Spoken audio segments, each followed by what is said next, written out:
چی شده آبجی؟ زدم تو گوشه یه آژان. چی کار کردی؟ کوبوندم تو گوشه یه آژان. هیز بود، نظر بد داشت. شوخی نیست آبجی؟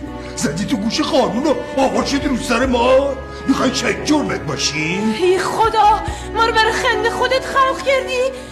رو بدمستی که نزدم، افتم میخواست نباید میزدم.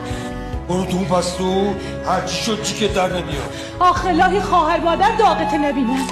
ظاهرا دوت خیلی کلفته. حالا که فهمیدی با در روش بردار. رانی که کجاست؟ برو با کلانترت بیا که روشونش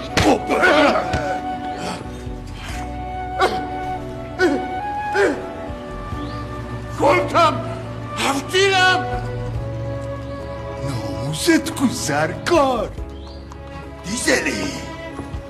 سرکار ناموس باخته با چیه؟ دیزلی سرکار وقتی اومد ناموس داشت. که ناموس داشت که دنبال ناموس مردم نبود.